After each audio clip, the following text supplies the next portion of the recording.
Here we are. We're going to update you on our Barndominium build. As you can see, it's a beautiful sunny day. We've got some trees planted. You can see some evergreens. They got some maple trees planted. Grass is coming in nicely for a November day. We don't get many of these, so it's good to see that there's some green coming. And obviously, you can see we have a lot of work to do outside here.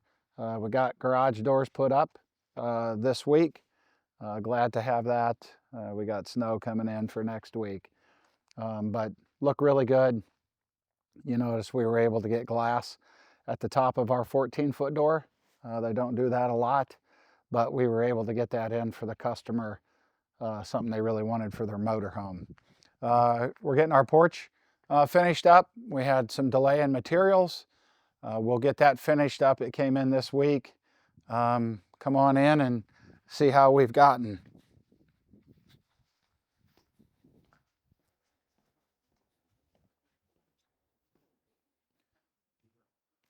As you can see, we got drywall, which is exciting to be able to really put room dimension to size and scale. You can see the 2 stories that we have here in the great room.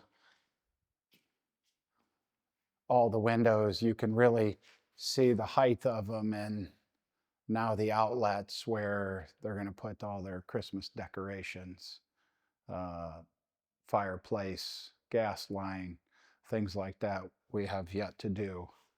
But yeah, this is the great room. This is a chandelier. Is going to be hanging here for their table.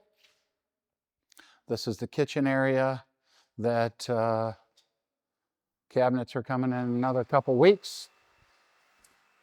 Here's a little nook that we made.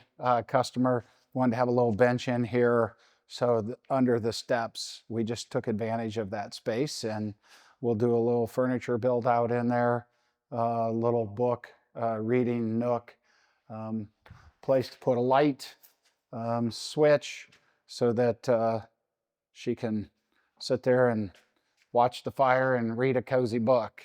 Come on upstairs.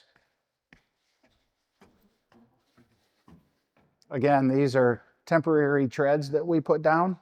You can see the abuse during construction.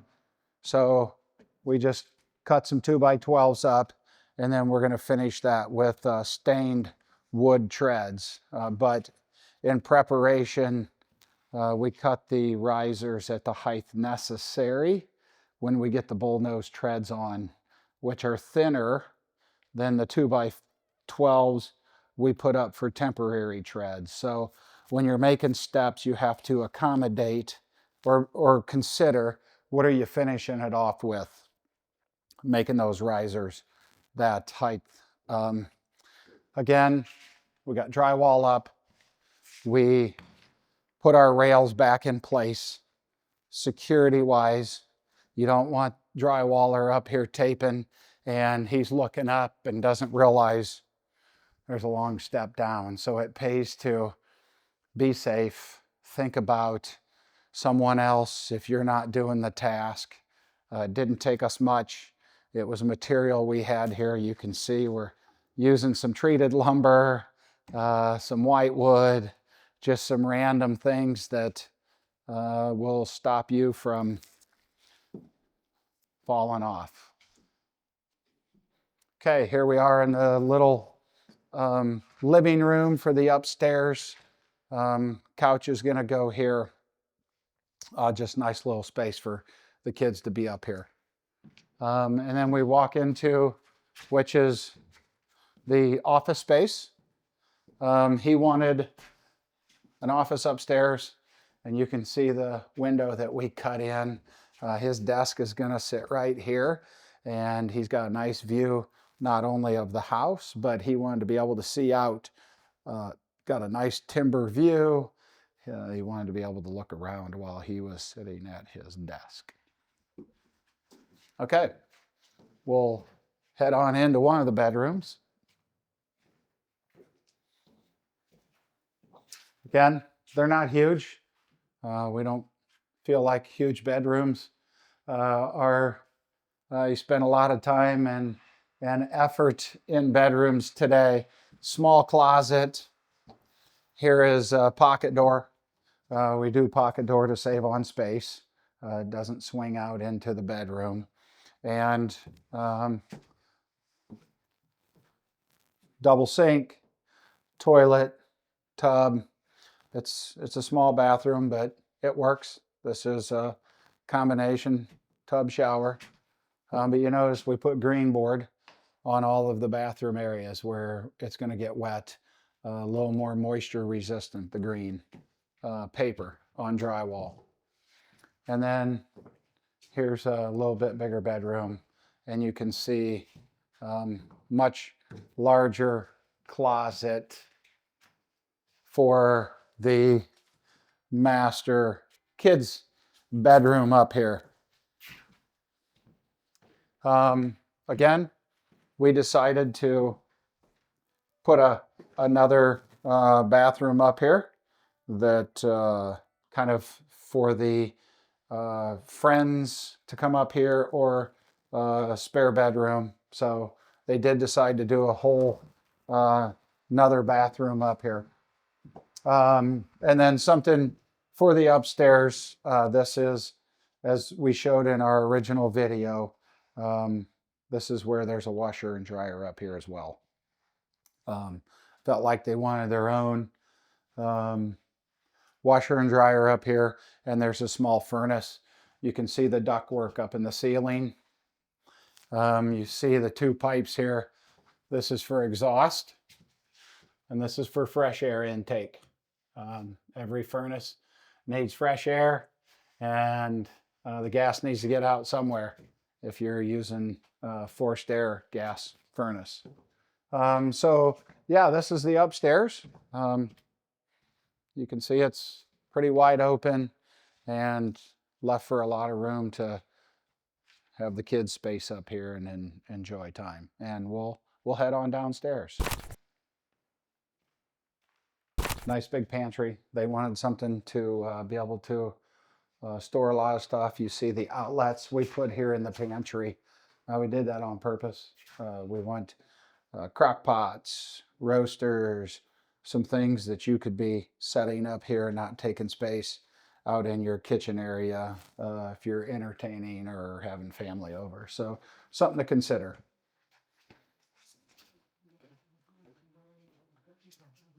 Here's, we'll call it powder room, guest bathroom, and then the master. Not a huge bedroom space, but they didn't want a huge bedroom space. You can see big windows, wanted the view.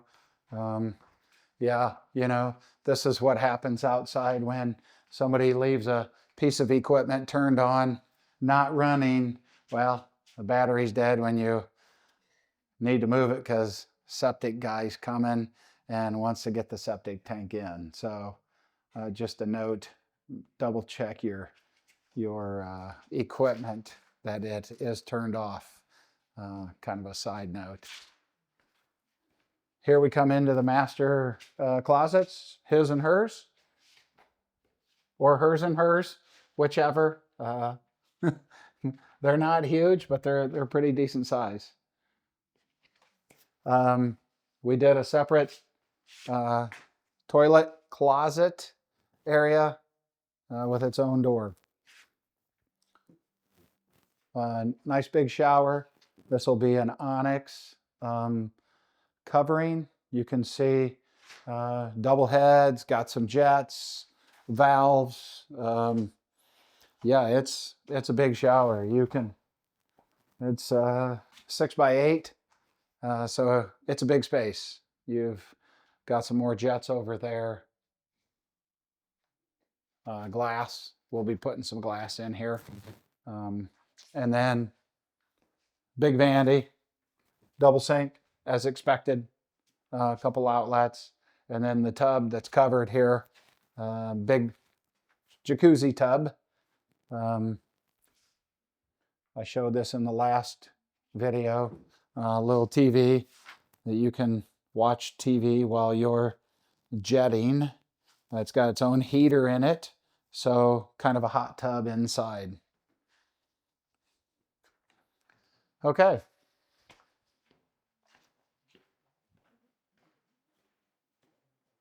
Like I said, they're going to start mudding and taping next week. So we've got the furnace getting installed, and we need some heat to dry out the mud and tape. So we'll at least get something running.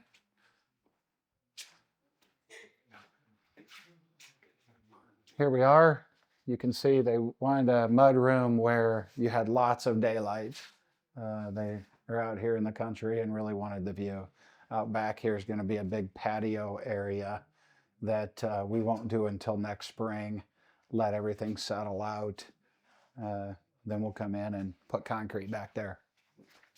And again, a good view of the front.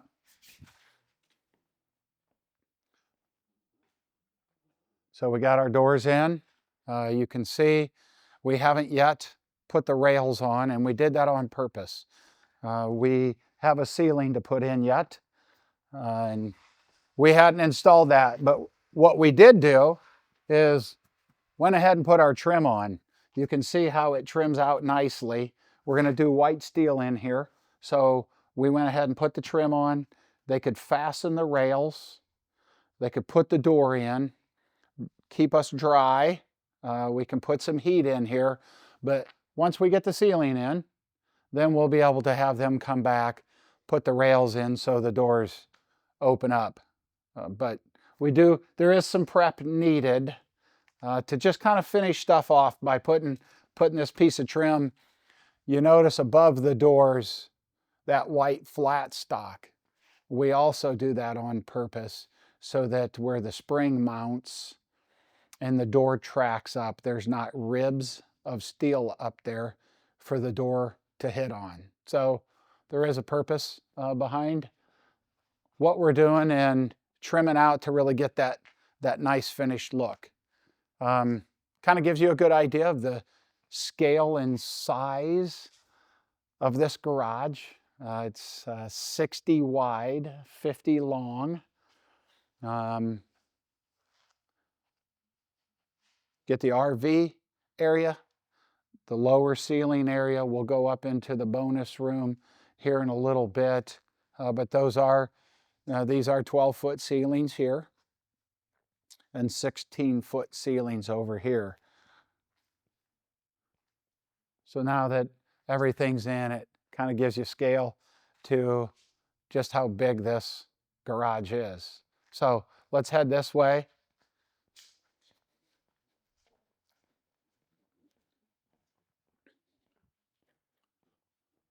Unfortunately, we had to take down some insulation because they had put it up before we wanted it. A lot of this insulation got taken back down.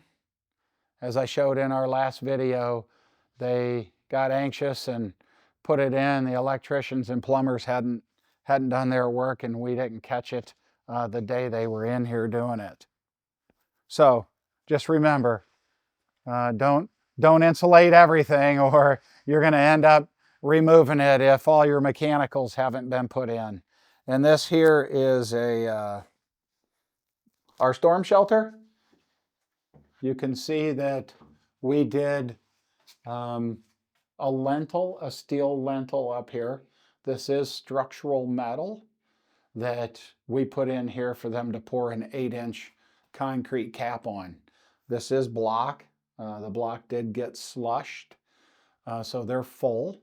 And then we went ahead and spray foamed the areas in there to just keep some weather out. But you notice the moisture in here. We haven't flashed the outside yet, and we'll get to that. One thing that unfortunately we didn't catch at the time, our mason went ahead and set the door frame, and it was wrong, and our door wouldn't shut. And you notice the strikes don't line up. He's got it in just a little bit crooked.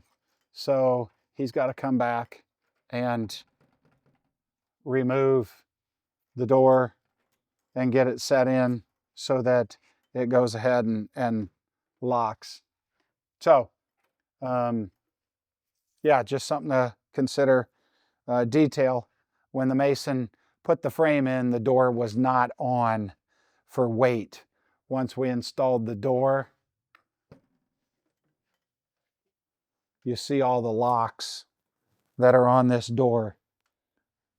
That's to keep, well, hopefully you safe and tornado out. And then here's all the mechanisms that all need to line up. They all need to line up, and when they don't, you take it back out and you start over. So we'll head upstairs where we'll see kind of the bonus room we were able to get out of this. We drywalled up both sides, kind of a finished look. Then you'll notice that we put the door at the bottom of the steps. They wanted to climate control this area, heat and cool this bonus area, and not the garage. They won't use air conditioning. So we put the door at the bottom of the steps instead of the top of the steps. And you can see it really opens everything up here. Nice big open space. Unfortunately, we'll have to address this. There's no rail here. Apparently the guys forgot to put a safety rail up. So we don't want anybody up here. Just a good place to fall and get hurt. So that's something we'll get done yet today with the tapers coming. But you can see, nice big extra space that they're putting pinball machines up here, pool table, trying to do some fun things and keep the noise over here and maybe not in the house. And then we'll finish up here with the bathroom. We did want to do a full bathroom in here as well. Tub shower combo. Again, green board, drywall with a green paper to keep more moisture resistant, and then your toilet and sink. So you can see we've made great progress. Next week, the tapers will be in here. They'll be mudding, taping, finishing the drywall. That should take about 5, 6, 7 days. It's a big space. We have a little bit over 11,000 square feet of drywall that needs taped and finished. So that's not a small feat. So we'll give you an update once we get that all finished. And we're pretty close to painting and trim, getting doors and trim on. So we'll keep you updated. If you like this video, subscribe to our YouTube channel.